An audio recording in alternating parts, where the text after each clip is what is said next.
Ça lui arrivait quand même de disparaître parfois, la chienne, pendant plusieurs jours. Elle partait le matin et le soir, je la voyais pas revenir. Cela durait 1, 2 jours, une semaine. Première fois que c'est arrivé, je me suis dit, ok, voilà, c'est fini, ça aura duré ce que ça devait durer. Même si je suis resté un bon moment sur le pas de la porte à fumer ma clope. Que j'en ai même fumé plusieurs, à la suite, pour retarder le moment de refermer la porte à clé et de monter me coucher. J'ai pas résisté à la tentation de l'appeler aussi, même si elle avait pas de nom. Hé, la chienne, j'ai gueulé dans la nuit de la colline, une nuit sans lune, dans la direction des ombres.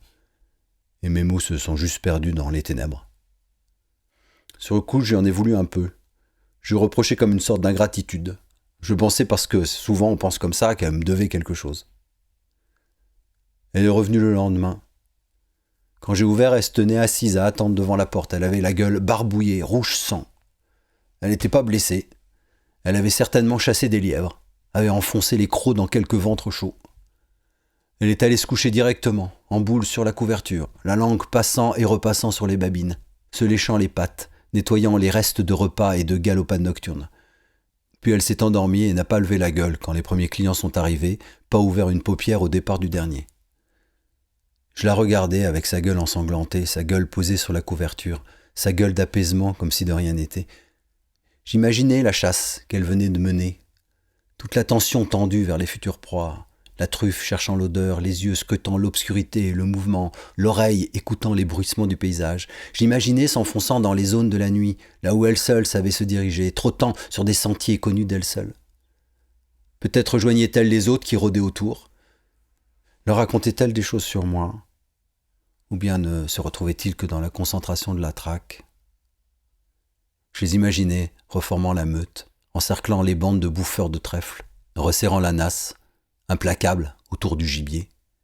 Et puis ce moment avant de bondir, faire silence pour ne pas effrayer, ne plus bouger du tout, pour que celui qui va se faire dévorer retrouve le calme, se dise que la légère perturbation de l'air n'est due qu'à un peu de vent, qu'à une autre bestiole qui passe, qui est passée, plus rien qui puisse faire danger, plus rien d'inquiétant, et qu'il est possible alors de relâcher un instant sa vigilance.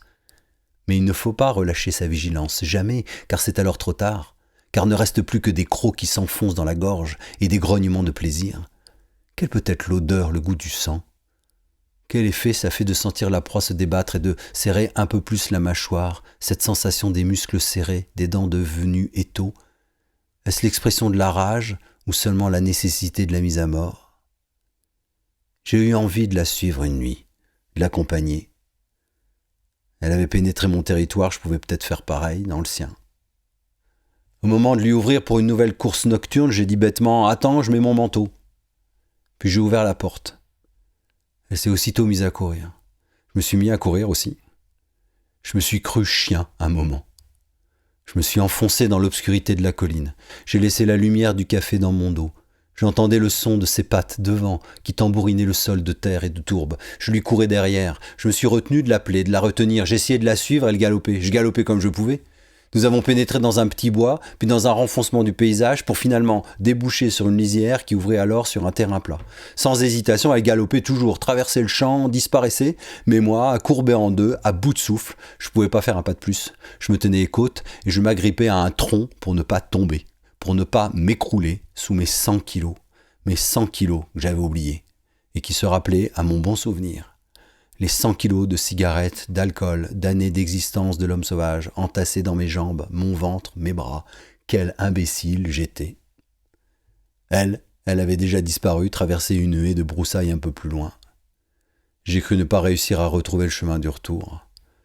Je me suis mis à remonter à travers le bois, m'accrochant au tronc, aux branches pour me tenir debout, manquant de m'écrouler souvent, le cœur battant comme un demeuré dans la poitrine. En sortant du bout de forêt, j'ai revu les lueurs du café, j'ai fini par rentrer frigorifié en sueur. Le pays des chiens n'appartient qu'aux chiens, me suis-je dit. Et quand je l'ai vu revenir le lendemain monter les marches et se coucher sur la couverture, je me suis demandé où pouvaient bien se trouver les frontières du pays des hommes.